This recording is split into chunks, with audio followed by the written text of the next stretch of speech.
mentioned careers are now much shorter, right? So what would you advise mid-career leader? How can they sort of accelerate when that whole, race is becoming a lot shorter? What are the few things they need to focus on to help them get to those higher roles of responsibility, and what is expected?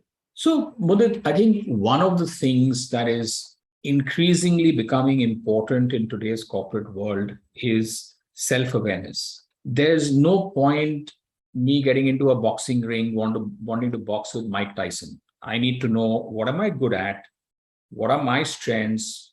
How do I maximize my strengths? And if I do have weaknesses, it's only human. How do I ensure that those weaknesses are not so stark that they become derailers?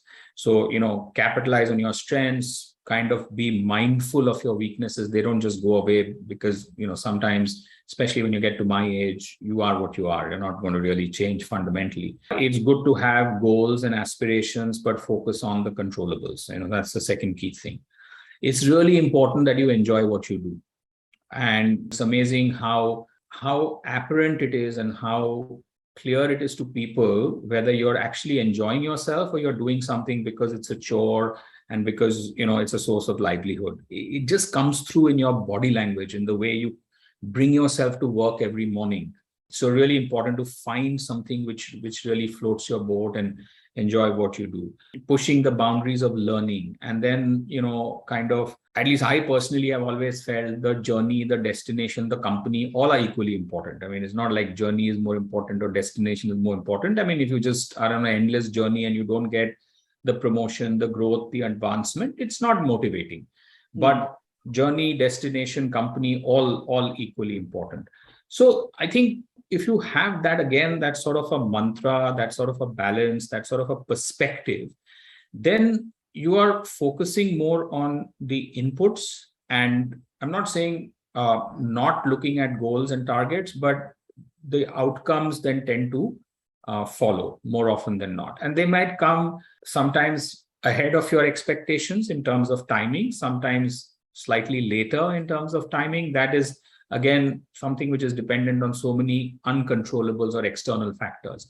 So I think the first thing is, I've seldom found very successful people are ones who say, oh, I want to be CEO by 40, or I want to be CFO by 35. It doesn't work like that because it's so contextual. Every organization, every industry, every sector has a very different trajectory. And where you find yourself in that situation will determine what will finally be the outcome. But if you just, like I said, self-awareness, focus on controllables, enjoy what you're doing, keep pushing the boundaries of learning, focus on, some basics like, teamwork and collaboration, because those are very important these days. Not to say it wasn't important earlier, but, organizations are much more sensitive to things like inclusion, environment, so 10 years back, you didn't put as much emphasis. So you need to be mindful of the context in which you're operating.